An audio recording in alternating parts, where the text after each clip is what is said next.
नमस्कार, सुप्रभात। आपके साथ मैं हूं सुरभि शर्मा। सुपरफास्ट न्यूज का हो गया है वक्त, जहां 30, 60 और 90 सेकंड में हर बड़ी खबर का लेटेस्ट अपडेट होगा आपके सामने। नमस्कार, आपके साथ मैं हूं करुणा शंकर शर्मा और देखिए शुरुआत कर रहे हैं बड़ी खबर के साथ। जम्मू कश्मीर के एनकाउंटर से जुड़ी बड़ी खबर आपको बता दें।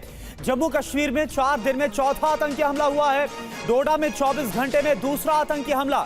डोडा में सुरक्षा बलों ने आतंकवादियों को घेर रखा है। आतंकी हमले में एक एसओजी जवान के घायल होने की खबर आ रही है। इलाज के लिए डोडा जिला अस्पताल लाया गया है जवान को।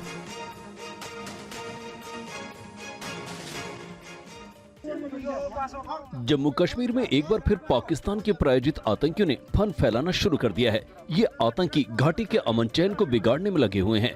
आतंकी 9 जून से अब तक जम्मू कश्मीर में 4 वारदात को अंजाम दे चुके हैं।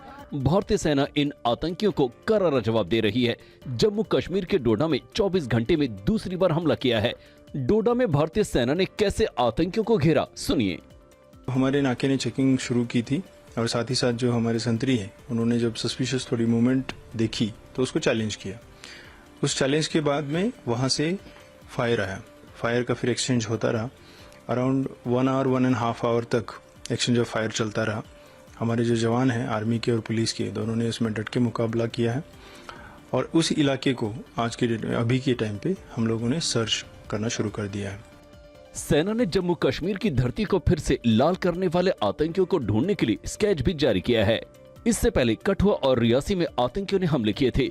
कठुआ में हुए मुठभेड़ में 2 आतंकी मारे गए थे। 9 जून को प्रधानमंत्री मोदी तीसरी शपथ ले रहे थे। ठीक 1 घंटे पहले आतंकियों ने जम्मू के रियासी में श्रद्धालुओं की बस पर अटैक किया, जिसमें 9 श्रद्धालुओं की मौत हो गई थी। जम्मू कश्मीर में चारों तरफ अमन और शांति है। पत्थरबाजी नहीं हो रही है। घाटी में फिर फिल्मों की शूटिंग हो रही है। पहली बार यहाँ पर बम पर वोटिंग हुई है। विकास के कार्य हो रहे हैं। बदलते कश्मीर को देखकर आतंकी और उनके आका बौखलाए हुए हैं। जम्मू कश्मीर के उपराज्यपाल मनोज सिन्हा ने कहा कि हमारे शूरवीर जल्द ही घाटी से आतंकवाद का नामो निशान मिटा देंगे। उन्होंने कहा कि देशवासियों को हमारी सेना और जवानों पर भरोसा रखना। पिछले 10 सालों से जम्मू कश्मीर में आतंकियों का वजूद मिटता जा रहा है। जम्मू कश्मीर अमन की राह पर चल रहा है, लेकिन पिछले 4 दिनों में आतंकियों ने 4 खूनी वारदात को अंजाम देकर घाटी के अमन चैन को बिगाड़ने की कोशिश की है। भारतीय सेना आतंकियों के फन को कुचलने में जुट गई है। आतंकी वारदात पर जम्मू कश्मीर के उपराज्यपाल देशवासियों को क्या भरोसा दिला रहे हैं, आइए सुनिए। मानवता के खिलाफ एक जघन्य अपराध आतंकवादियों ने किया है। उससे कला, जगत, साहित्य, समाज का हर एक वर्ग व्यथित है और सबके मन में गुस्सा है। मैं उनके गुस्से को समझ सकता हूं और आज इस मंच से मैं सभी नागरिकों को ये यकीन दिलाना चाहता हूं कि सिक्योरिटी फोर्सेस और हमारे जम्मू कश्मीर पुलिस के सूरवीरों के हौसलों पर हमें भरोसा रखने की जरूरत है। आतंकवादियों और उनके सपोर्टर्स का जम्मू कश्मीर की इस मिट्टी से नामो निशान मिटा करके ही हम चैन लेंगे।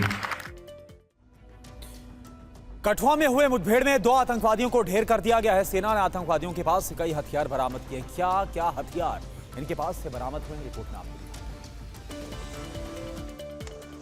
मंगलवार को जम्मू कश्मीर के कठुआ में सुरक्षा बलों और आतंकियों के बीच कई घंटों तक मुठभेड़ हुई। इस मुठभेड़ में सुरक्षा बलों ने 2 आतंकियों को ढेर कर दिया था। आतंकियों के पास से सेना ने भारी मात्रा में हथियार बरामद किए हैं। आतंकियों के पास से जो हथियार मिले हैं उनमें अमेरिकी निर्मित एक M4 कार्बाइन, एक AK-47, 30 राउंड वाली 3 मैगजीन, 24 राउंड वाली 1 मैगजीन, अलग अलग पॉलिथीन में 75 राउंड कारतूस, 3 ग्रेनेड, 1 लाख रुपए, खाने का सामान, पाकिस्तान निर्मित चॉकलेट, सूखा चना और बासी चपाती, दवाइयां और इंजेक्शन।